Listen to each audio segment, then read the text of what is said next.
when I interviewed her, I loved listening to her story and her telling me, a few of the different things she had to go through that day.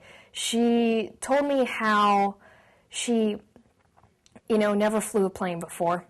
And when they had to put on these gas masks, these huge lunking gas masks, every Wednesday, I believe she said it was, they tried to do everything in their power to get out of it. And lucky for her, she had the opportunity to be an observer for these European pilots coming over for flight pay and being trained how to fly.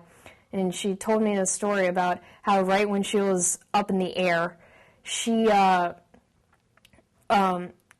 suddenly was asked to fly the plane for this gentleman she was observing because he had to go check something back in the Bombay area of the plane.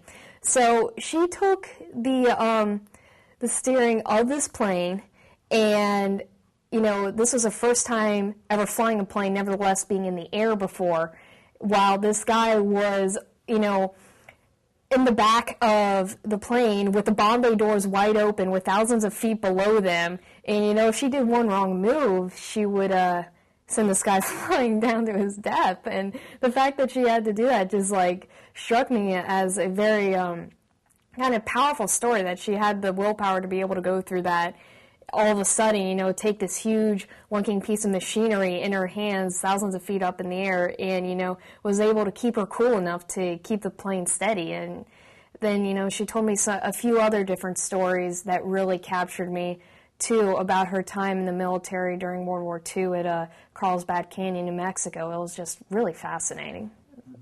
You hear stories on the news. You watch, movies about veterans, and you can read books and everything, but to actually be able to hear them say it out of their own mouths, face to face, person to person, you gain something from that I don't think a lot of other people who have never met a veteran before can truly understand.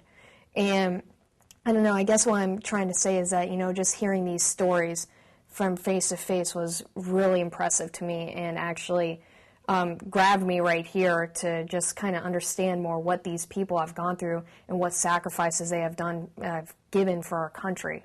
So, there you go. I mean, I don't want to go off rambling here, so. You're fine. You're right. Fine. Anything else you'd like to add? Overall, this has been a great experience for me.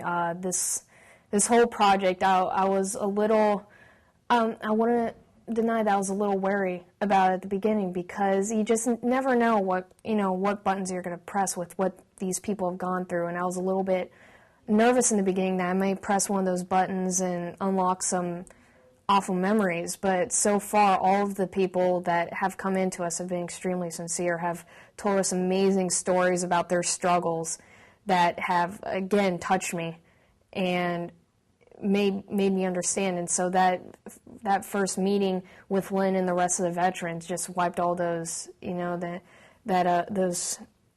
the things I was a little bit wary about in the beginning away, and just enlightened my viewpoint on their situation, the current situation in Iraq, and situations that happened in the past too. So there we go.